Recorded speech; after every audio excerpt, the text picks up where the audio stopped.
Então, o Leandro é advogado, sócio do escritório Mauro Menezes e advogado, subcoordenador de Direito Público da Unidade Brasília, especialista em Direito Previdenciário e Direito Público, é ex-servidor do Ministério da Previdência Social, é assessor jurídico de associações de servidores e empregados públicos e de entidades sindicais, possui especialização lato sensu em políticas públicas, infância, juventude e diversidade no Centro de Estudos Avançados Multidisciplinares da Universidade de Brasília, onde pesquisou o movimento Escola Sem Partido e o Poder Judiciário.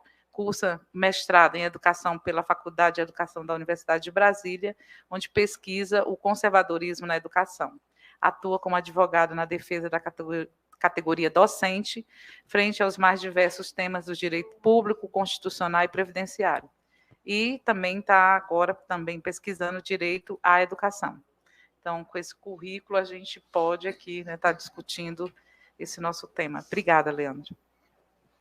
Obrigado, professora. Boa tarde. Boa tarde. Boa tarde. Tudo bem com vocês? Primeiro, eu queria agradecer a professora Zuleide e ao GT-SSA pelo convite. Para mim é uma satisfação estar aqui para poder falar do tema que me atravessa já há bastante tempo.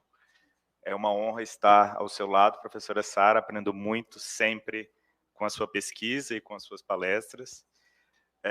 Bom, eu vou fazer uma abordagem um pouco diferente da professora Sara, porque nós temos algumas questões que precisam ser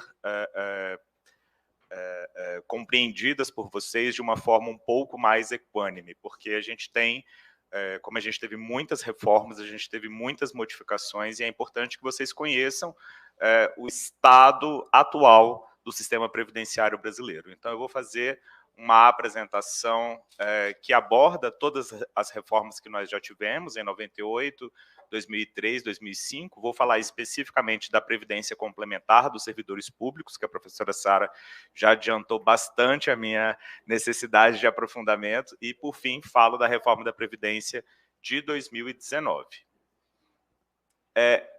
Para falar das reformas que aconteceram antes de 2019, eu trago esse quadro porque eu acho que ele facilita um pouco a compreensão.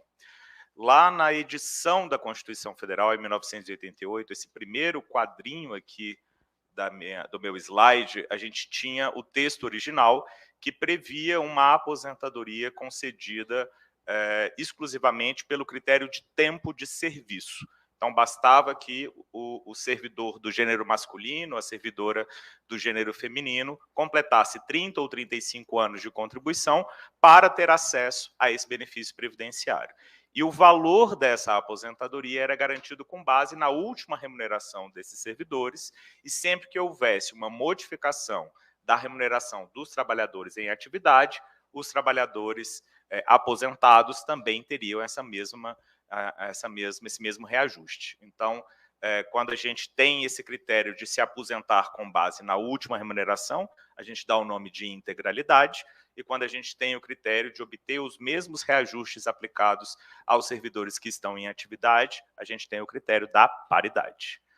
Em 1998, a gente teve a edição da Emenda Constitucional número 20, e uma das principais modificações trazidas por essa emenda foi a adição do critério de idade mínima nas aposentadorias dos servidores públicos para que pudesse ser concedido esse benefício. Mas, além dessa circunstância, houve também a previsão de que as aposentadorias dos servidores públicos poderiam ser limitadas ao teto do INSS, desde que fosse criada uma entidade fechada de previdência complementar aos servidores. Então, desde 1998, a gente tem a possibilidade de se utilizar do valor do benefício do INSS, que é limitado a um teto máximo, para que isso seja aplicado também aos servidores públicos.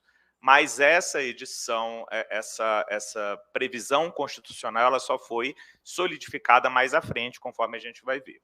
Bom, então o texto da Emenda Constitucional número 20 trouxe esse critério de idade mínima para que o servidor possa se aposentar. Então, não basta ter 30 ou 35 anos de serviço. É necessário ter também, no caso das mulheres, 55 anos de idade, no caso dos homens, 60 anos de idade, mas ainda havia a previsão de aposentadoria com base na última remuneração e com critério de paridade. Como a adição de um critério de idade é bastante drástico, já que se coloca uma idade relativamente elevada para a concessão da aposentadoria, a gente teve a previsão de uma regra de transição, que está no quadrante abaixo, em que a mulher consegue se aposentar a partir dos 48 anos de idade, o homem a partir dos 53 anos de idade, mas além de ser necessário que eles cumpram os mesmos requisitos de tempo de contribuição, também é necessário que eles tenham cumprido o requisito do pedágio. Então, lá em 98, foi essa a principal modificação trazida pela emenda constitucional número 20.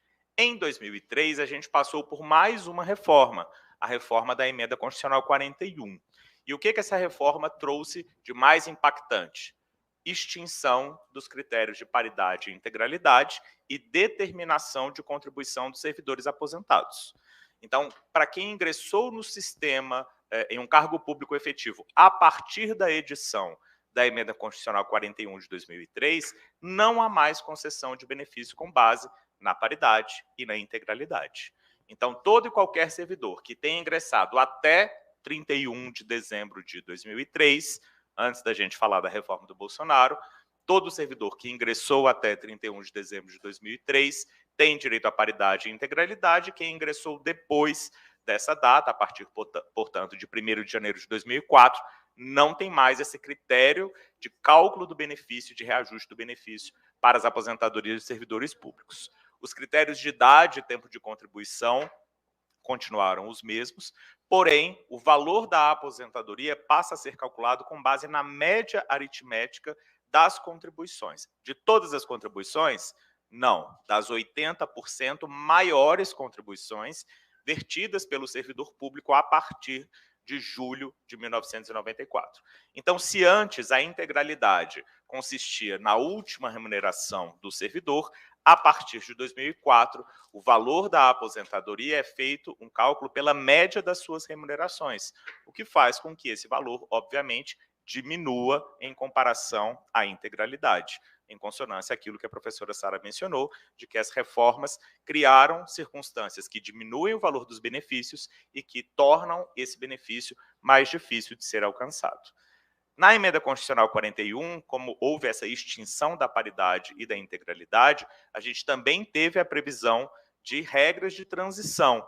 E uma dessas regras de transição, que está no quadrante abaixo, ela garante esse benefício da paridade e da integralidade, desde que observados esses requisitos e desde que esses servidores tenham ingressado até o dia 31 de dezembro de 2003. Então, é preciso ter 55 de idade, 30 de contribuição, 20 de serviço público, 10 de carreira, 5 no cargo, no caso das mulheres, e 60 de idade, 35 de contribuição, 20, 10 e 5 no caso dos homens.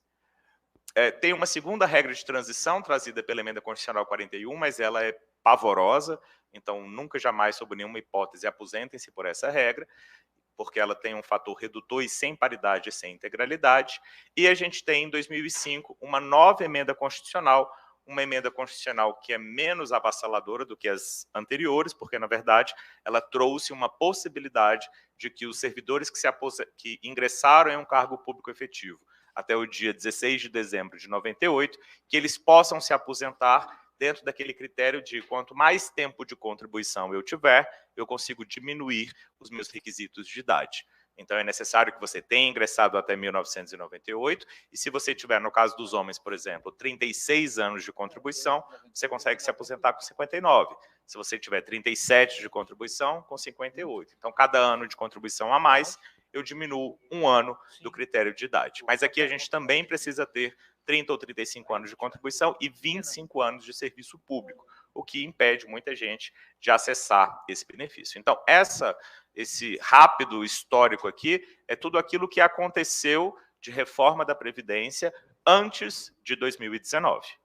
Porém, lá em 1998, a gente já tinha a previsão da instituição da Previdência Complementar do Servidor Público. E essa Previdência Complementar do Servidor Público, ela passou a existir, de fato, a partir da edição da Lei 12.618, de 2012. Tá? Qual que é a ideia dessa previsão constitucional e da instituição dessa lei? É gerar uma aproximação entre o regime próprio de previdência dos servidores públicos e o regime geral de previdência aplicado aos trabalhadores da iniciativa privada. Então, há necessariamente essa perspectiva que aconteceu em todas as reformas da Previdência, mas, sobretudo, a partir da edição da Lei 2.618 e da criação dessa entidade de previdência complementar. O que é essa entidade fechada de previdência complementar? É um órgão privado, de natureza privada, não é um órgão público, tá? E ele é responsável por fazer a gestão do sistema de previdência complementar. Como que essa gestão é feita? Recolhe-se as contribuições pelo ente federativo, né? A União recolhe, nos casos dos servidores federais, repassa essas contribuições para o FUNPRESP, e o ente federativo também contribui para esse fundo de pensão, para essa entidade de previdência complementar. Essa entidade, então, com esse acumulado de valores, ela precisa fazer com que esse dinheiro tenha rentabilidade, com que ele forme um colchão com objetivo, e aí é um objetivo determinado pela legislação.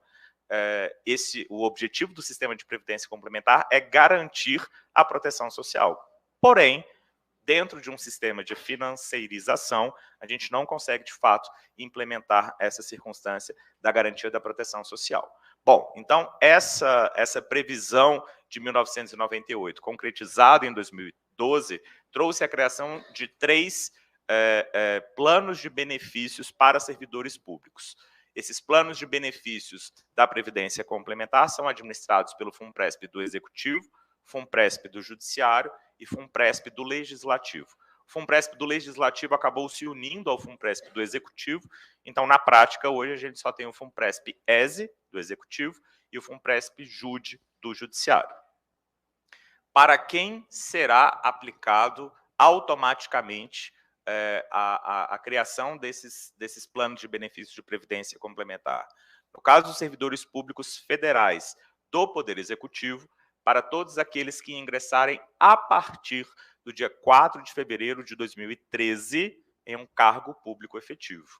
Então, se você é servidor público que tomou posse a partir do dia 5 de fevereiro de 2013, você está necessariamente com a sua aposentadoria pública limitada ao teto do INSS. Tá? Se você é um servidor do Poder Judiciário, não temos a data de 4 de fevereiro de 2013, mas a data de 16 de outubro de 2013. Então, logo de cara, a gente já tem uma disparidade dentro do serviço público entre poderes distintos. Poder Judiciário, a data é outubro, Poder Executivo, a data é fevereiro. Mas é importante que a gente fale em números quando a gente fala sobre o FUNPRESP. Hoje o FUNPRESP conta com mais ou menos 103 mil participantes ativos, ou seja, há 103 mil servidores contribuindo para essa entidade.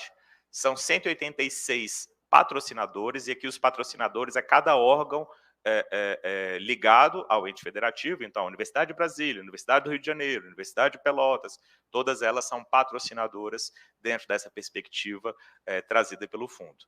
De assistidos, ou seja, de pessoas que recebem benefício da Previdência Complementar, nós temos apenas 303 pessoas. Esses dados são de janeiro desse ano, tá? A rentabilidade obtida pelo plano nos últimos 12 meses é de apenas 7,49%, e o patrimônio desse fundo de pensão é de 6,62 bilhões de reais. Não, esse é de janeiro. Então, aqui a gente tem um retrato, né, de quanto dinheiro esse fundo administra, e para obter a rentabilidade que esse plano deseja, né, com o objetivo futuro de pagar benefícios, cerca de 90% desse patrimônio, que também está extraído aqui do site do FUNPRESP, então cerca de 90% desse patrimônio é investido aonde? Em títulos públicos federais. Tá? Então, exatamente refletido aquilo que a professora Sara trouxe para a gente de informação. Esse patrimônio ele é gerido de uma maneira, inclusive, terceirizada. É contratada uma empresa para fazer gestão de cerca de 1/3 desse patrimônio. Os outros 2/3 são geridos pela própria entidade. Além dessa circunstância da criação do FUNPRESP, é importante que a gente lembre que um plano de previdência complementar ele tem natureza contratual e facultativa. Ou seja, se você ingressa no serviço público a partir de 2013 em um cargo público efetivo, não é que você está obrigatoriamente vinculado ao FUNPRESP. O que é aplicado obrigatoriamente é o teto do INSS. Mas se você quiser, você pode não fazer parte do FUNPRESP. E essa foi a campanha do Andes, inclusive, não adira ao FUNPRESP. Pois bem, a partir de 2016, na verdade, a partir de 2015, foi editada uma medida provisória, a medida provisória 676, que tornou a adesão ao FUNPRESP automática. Então, o servidor público que ingressa no cargo efetivo a partir de 2015, ele já está automaticamente vinculado ao FUNPRESP. E se ele quiser pedir para sair, ele pode solicitar a sua desvinculação, porém, se ele faz esse pedido de desvinculação depois de cerca de 90 dias, ele só vai ter o retorno das contribuições que foram descontadas do seu contra-cheque no momento em que ele se aposentar, daqui a 30 ou 35 anos. Tá? Então, para ele ter o recebimento dessas contribuições feitas dentro da vinculação automática, ele precisa fazer essa solicitação no prazo de 90 dias. Existe uma ADI que se contrapõe a essa medida provisória e a Lei 13.183. Essa ADI é a 5502. O Andes faz parte dessa discussão com o amicus curiae, e nós temos um parecer da Procuradoria-Geral da República que reconhece a inconstitucionalidade dessa legislação. Mas, de toda forma, hoje ainda, quem entra dentro do serviço público está automaticamente vinculado ao FUNPRESP. Ok? Bom, como que ocorre a contribuição para o FUNPRESP? Então, percebam, ingressei no serviço público a partir de 2013, ganho uma remuneração de, sei lá, R$10.000. Sobre o teto do INSS, incidirá a minha contribuição para a Previdência Pública, regime próprio de Previdência do servidor público, porém, como eu ingressei depois de 2013, limitado ao teto do INSS. Se eu quiser participar do FUNPRESP, eu vou pagar sobre a diferença da minha remuneração e o teto do INSS. Ok? Então, o teto do INSS hoje, em 2023, é de cerca de R$ 7.507. Se eu ganho 10 mil, eu vou contribuir para o FUNPRESP sobre um salário de contribuição de cerca de R$ 2.500, R$ 2.492. E o percentual da minha contribuição vai ser de 7,5%, 8% ou 8,5%. Eu posso escolher um desses três percentuais. Se eu não escolher, automaticamente entra no percentual de 8,5%. A União, o ente federativo, vai contribuir com o mesmo percentual dentro do mesmo salário de contribuição. Ok? Só que percebam, se eu contribuo no percentual máximo, o valor da minha contribuição é de R$ 211,86. Com a contraparte da União, isso vai para R$ 423. R$ 423 por mês, dentro de uma perspectiva de 30 ou 35 anos, é nada, é muito pouco. Tá? Para que isso seja responsável para garantir proteção social para o trabalhador, e aí eu estou falando de forma individualizada, é irrisório o valor que ele vai ter acumulado ao longo do tempo, considerando que esse valor vai ter uma rentabilidade positiva. Pode ser que não tenha. Tá? A gente tem também a previsão de uma renda vitalícia, mas essa renda... um detalhe importante. O FUNPRESP ele faz parte de uma perspectiva de um plano de contribuição definida. Ou seja, eu não tenho ideia de qual será o valor do meu benefício futuro. Eu sei que eu vou contribuir, esse dinheiro vai ser acumulado, vai ser investido, mas não há uma garantia de benefício. Tá? O valor do meu benefício dependerá daquilo que eu tiver acumulado ao longo do tempo e do retorno do investimento que tiver sido feito pela entidade. Se acabar a minha reserva, o que acontece? Acabou o benefício. Tá? Não tem direito à manutenção da remuneração ou qualquer outra perspectiva. Não tem uma renda vitalícia. Há uma previsão dentro do regulamento do plano de benefícios de uma renda que eles chamam de renda vitalícia, mas que é formada por um percentual muito pequeno, de 21%. Esse percentual de 21% é insuficiente para poder garantir renda vitalícia para todo mundo. Mas vamos imaginar que todo mundo conseguisse atingir essa renda vitalícia. O valor do benefício seria o quê? Proporcional à quantidade de pessoas e ao valor acumulado dentro desse fundo do FCBE. Tá? Ou seja, se muita gente viver muito mais tempo do que a previsão inicial daquilo que você acumulou, você até vai ter uma renda vitalícia, mas sei lá, de R$100. Tá? Quais são os chamarizes utilizados pelo governo, e aí por todos os governos, para a adesão ao FUNPRESP? Um dos principais chamarizes que eles colocam é que você já tem de cara um rendimento de 100%, porque para cada R$1 que você coloca, a União também coloca R$1. Além disso, eles colocam como um chamariz a possibilidade de fazer o abatimento das suas contribuições previdenciárias no imposto de renda, tal e qual a gente faz, por exemplo, com escola, saúde, enfim. E além disso, e aqui eu acho que é o único ponto que pode ser analisado de forma individual positiva, é a possibilidade de se fazer a mobilidade dentro do seu contexto laboral. Então, se você, por exemplo, é um docente da área de tecnologia que quer ficar 10 anos no serviço público e depois trabalhar no Facebook, tá? Eu conheço 0 entre 1 milhão que queira fazer essa opção, mas enfim, caso seja essa a sua vontade, ter uma previdência complementar nessa hipótese pode ser positivo, porque a gente tem uma maior mobilidade, mas somente nessa hipótese, tá? E quais são as desvantagens? O benefício, obviamente, varia de acordo com aquilo que você tiver acumulado. Esse percentual contributivo da patrocinadora, da União, ele não é um percentual constitucional, ele pode ser alterado por uma canetada, uma medida provisória. Então, hoje ele é igual, ele é até 8,5%, mas se daqui a 20 anos quiserem reduzir para 5%, pode? Sem problemas, tá? A jurisprudência, né, as decisões dos tribunais sobre a previdência complementar, independentemente de ser do servidor público ou não, ela é geralmente muito ruim, ela é muito restritiva ao direito dos trabalhadores. Então, por exemplo, a gente não tem a aplicabilidade do Código de Defesa do Consumidor, ainda que se trate de um contrato de adesão. O contrato vigente, o contrato de adesão, o contrato que eu assinei agora em 2023, ele pode ser alterado unilateralmente pela entidade, pode inclusive trazer regras que são mais prejudiciais a mim, e o que valerá é o contrato vigente na data da minha aposentadoria, não na data que eu contratei.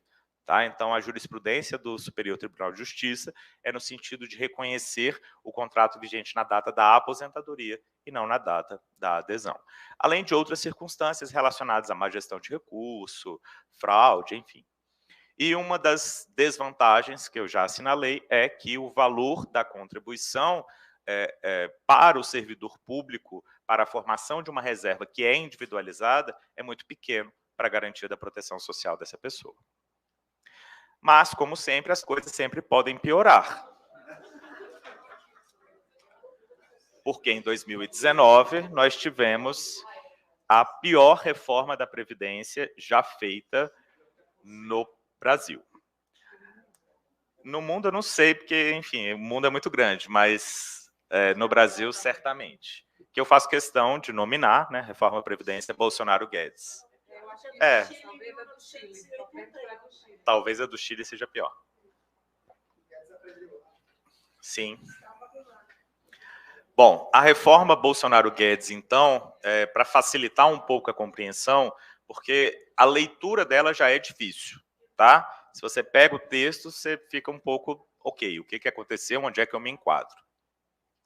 Então, nós temos, para os servidores públicos, 2 regras de transição, tá? Que serão aplicadas para aquelas pessoas que já eram servidoras públicas, detentoras de cargos efetivos, na data em que a reforma foi publicada. Nós temos uma regra transitória, que é uma regra que tem uma durabilidade definida, e nós temos uma regra que eu brinco que só Deus sabe. Por quê? Porque a regra trazida inicialmente pelo Guedes, que não passou na reforma da Previdência e que ficou atrelada a uma lei complementar futura. Lei complementar futura. Tá? No final eu falo sobre isso novamente. Vamos às regras de transição. A primeira regra de transição é a regra do artigo 4º. É uma aposentadoria por tempo de contribuição, tá? Então, todo e qualquer servidor que tiver ingressado no serviço público até 13 de novembro de 2019 vai poder se aposentar como uma das hipóteses de transição pela regra do artigo 4º, que exige, no caso das mulheres, 30 anos de contribuição, 57 anos de idade, 20 anos de serviço público, 5 anos no cargo e o atingimento de uma pontuação que se chama somatório. Qual que é a questão principal? Esse somatório, ele é progressivo. Então, em 2023, para a mulher, o somatório é 90. Em 2024, 91. Em 2025, 92. E assim, progressivamente. Significa que, se eu completar 30 anos de contribuição, 57 de idade, 20 de serviço público, 5 no cargo, mas não atingir o somatório, eu posso me aposentar? Jamais. Tá? Então, para que eu saiba o momento da minha aposentadoria, eu tenho que descobrir primeiro qual será o somatório naquele momento em que eu completar a idade e o tempo de contribuição. Se eu não tiver atingido o somatório, eu tenho que seguir trabalhando.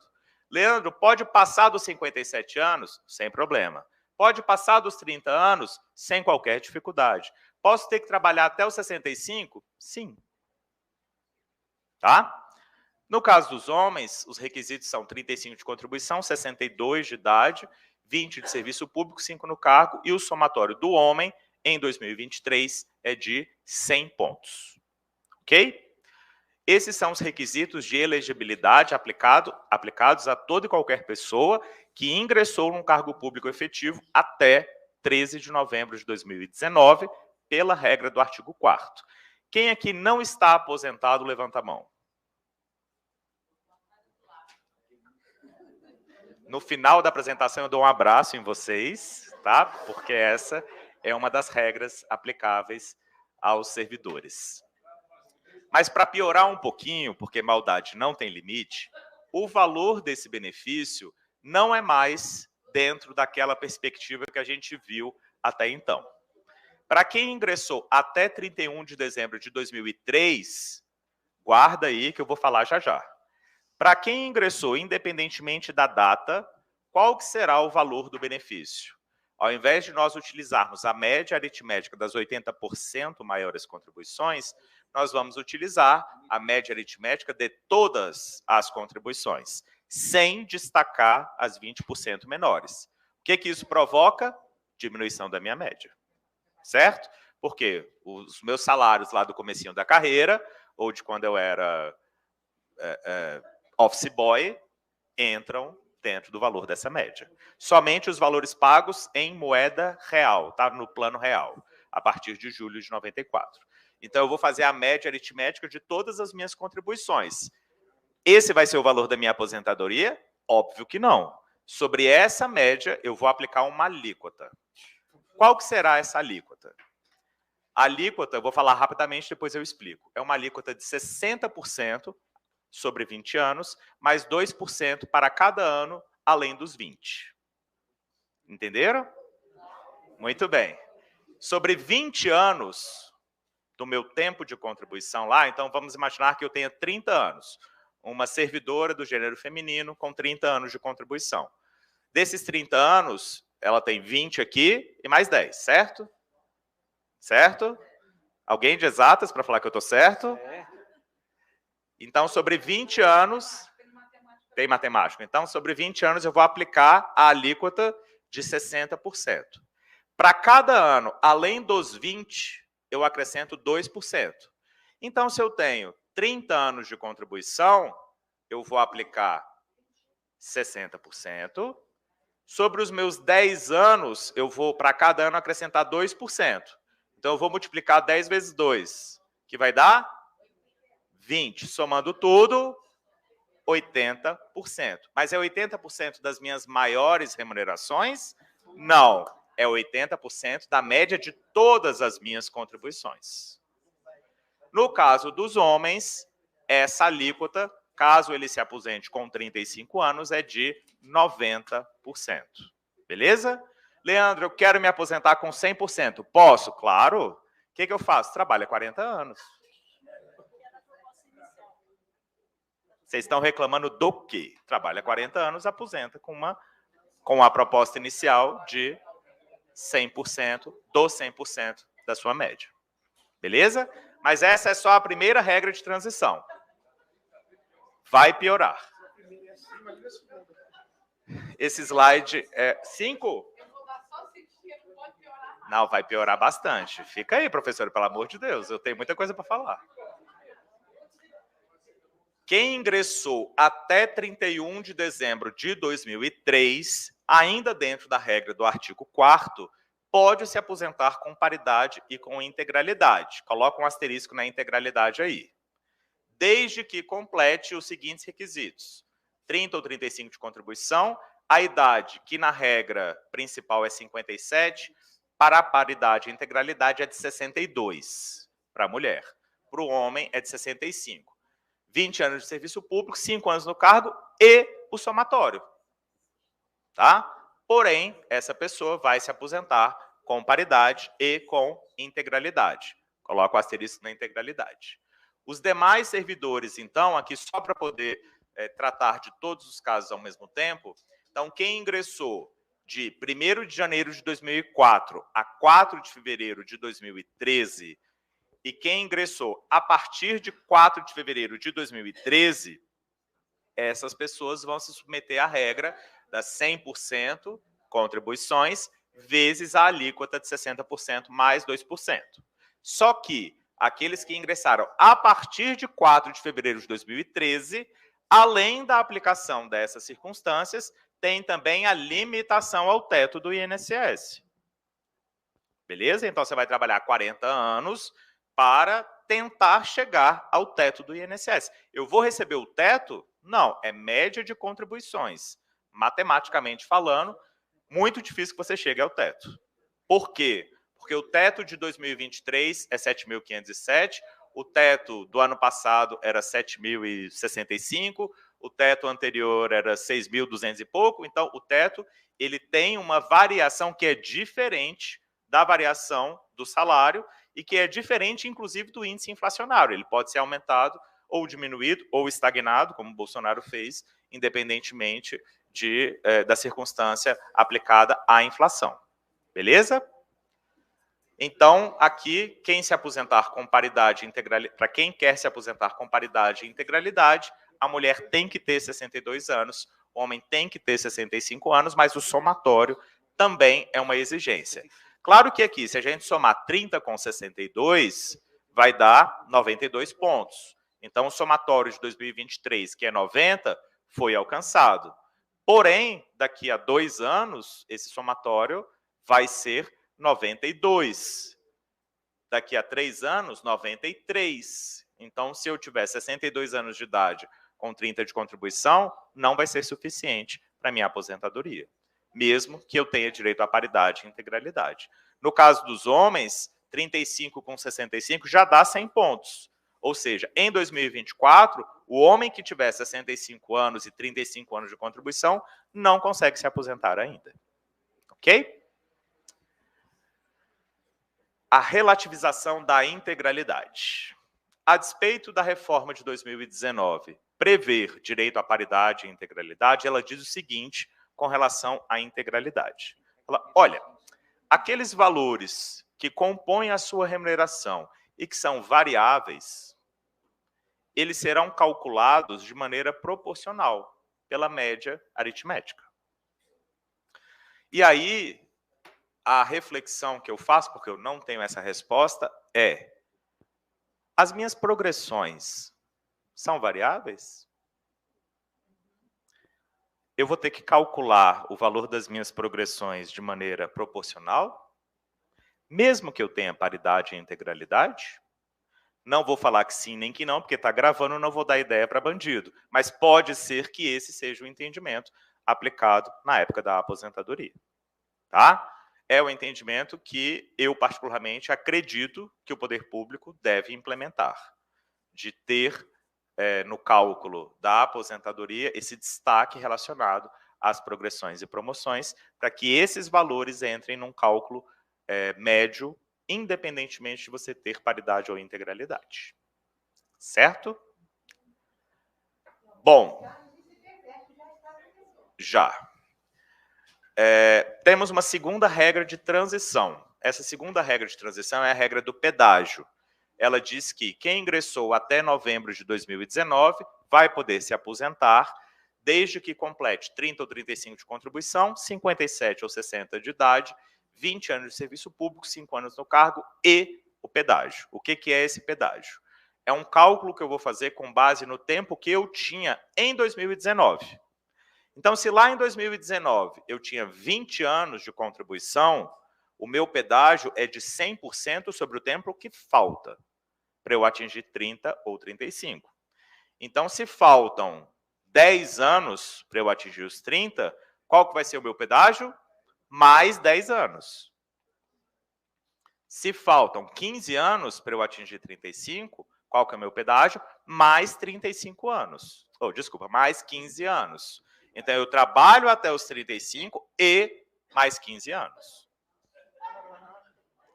Obviamente que essa regra do pedágio ela vai ser majoritariamente usada por aquelas pessoas que, na data da reforma da Previdência, estavam muito próximas de completar o tempo mínimo de 30 ou 35. Porque se lá em 2019 eu tinha 28 anos de contribuição, eu podia me aposentar?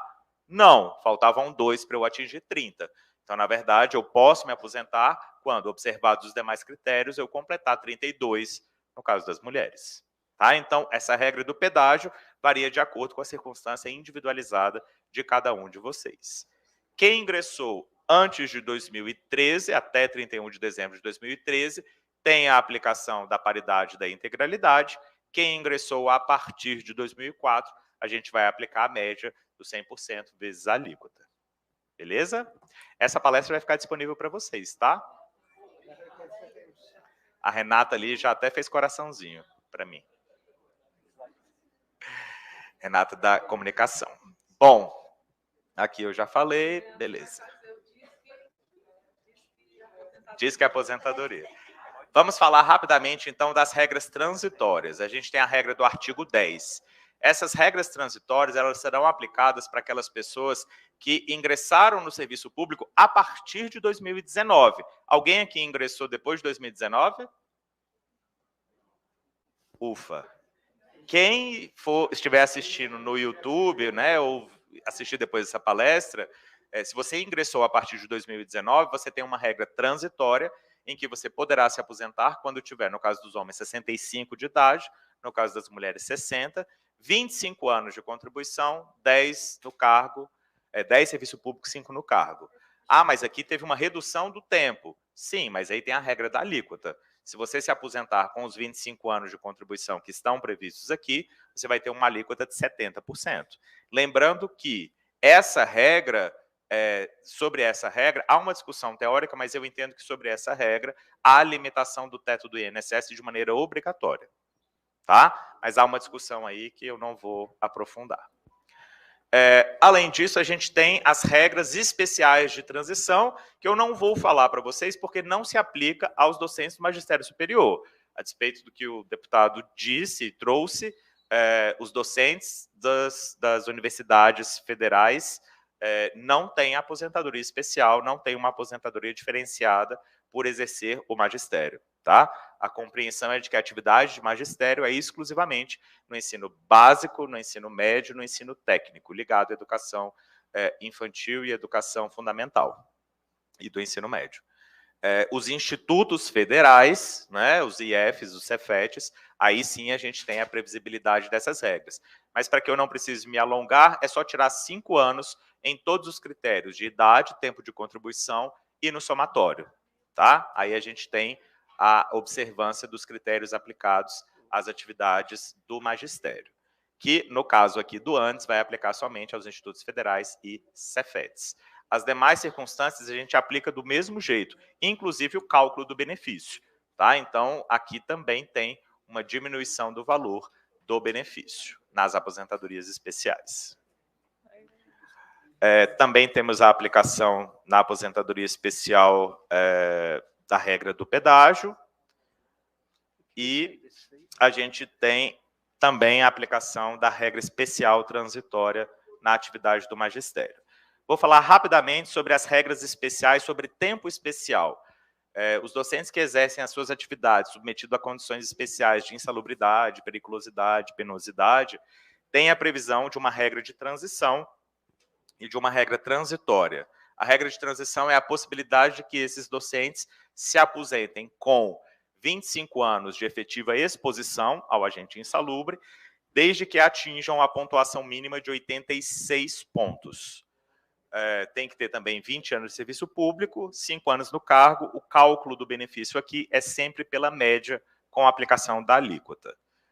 O que causa maior estranheza a essa forma de aposentadoria é a exigência de uma idade mínima para uma aposentadoria especial, porque a ideia da aposentadoria especial é justamente retirar esse trabalhador do exercício da atividade antes que ele se submeta a uma circunstância que não volta atrás, né, ou que ele tenha uma invalidez, ou que ele morra. Então, quando você coloca o critério de pontuação que embute o critério de idade mínima, você acaba violando a principal ideia da aposentadoria especial. Na regra transitória, isso fica mais evidente ainda, porque ele coloca a idade mínima de 60 anos de idade para a garantia do benefício. Só a partir de 62 anos que você pode ficar doente. Exatamente. Para falar sobre tempo especial, rapidamente, o Supremo Tribunal Federal reconheceu, além daquilo que a gente já tinha conseguido no mandado de injunção 880, né, de aplicação das regras do INSS para os servidores públicos, ele reconheceu também, mais recentemente, no recurso extraordinário 1014-286 e do mandado de injunção 4204, a possibilidade de conversão do tempo especial em comum. Então, se vocês, ou se nas sessões sindicais de onde vocês são originários, houver a discussão na universidade, nos institutos de ensino, acerca da possibilidade de conversão de tempo especial em comum, isso foi sedimentado pelo Supremo Tribunal Federal, tá? Inclusive na esfera administrativa, o que faz com que grande parte dos docentes submetidos a essas condições especiais consigam, inclusive, receber abono de permanência, enfim, ter a antecipação da aposentadoria. Ok? Eu trouxe um slide para falar sobre a aposentadoria da pessoa com deficiência, que a gente vai aplicar exatamente a mesma regra aplicada ao INSS, que está prevista na Lei Complementar 142 de 2013. Para o servidor público, é necessário ter 10 anos de serviço público, 5 anos de carreira, e atingir os requisitos previstos na lei, que são 25 anos de tempo de contribuição se homem, 20 anos se mulher, para quem possuir deficiência grave. Para quem possuir deficiência moderada, são 29 anos para homem, 24 para mulher, e para quem possuir deficiência leve, são 33 para homem, 28 para mulher. Também há a previsão de uma aposentadoria por idade para a pessoa com deficiência, desde que ela tenha 60 anos de idade no caso dos homens, 55 no caso das mulheres, e desde que tenha pelo menos 15 anos no exercício da atividade como pessoa com deficiência. O cálculo também é aquele mesmo, tá? 100% da média, e aqui a gente vai ter uma regra especial de aplicação de 70% mais 1% para cada ano que passar além do mínimo exigido. Para finalizar, na verdade, 2 benefícios para finalizar. Regra da pensão por morte, minha primeira dica é não morram, porque se morrer, o valor do benefício que vocês deixarão é variável de acordo com a cota familiar. A cota familiar é o quê? Se você for aposentado, vai ser aplicado a cota familiar de 50%, mais 10% para cada beneficiário. Então, se você deixar somente cônjuge, a cota familiar é de 60% sobre o valor da aposentadoria.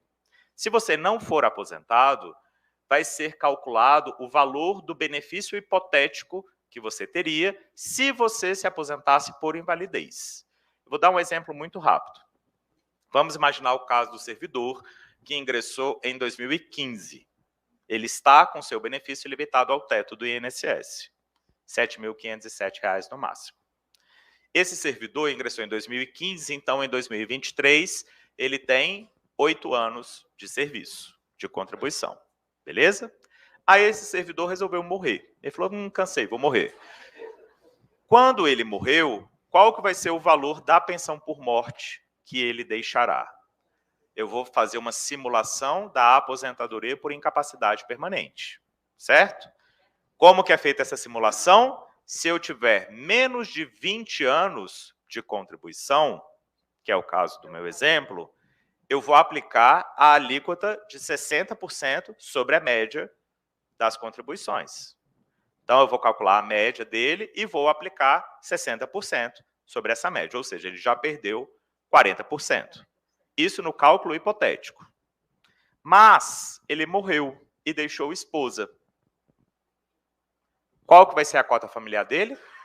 60%. Sobre o quê? Sobre os 60% da média, limitado ao teto do INSS. Nesse exemplo, o valor do benefício dá R$ 1.900. É vitalício? Não. A não ser que o cônjuge sobrevivente tenha mais de 45 anos.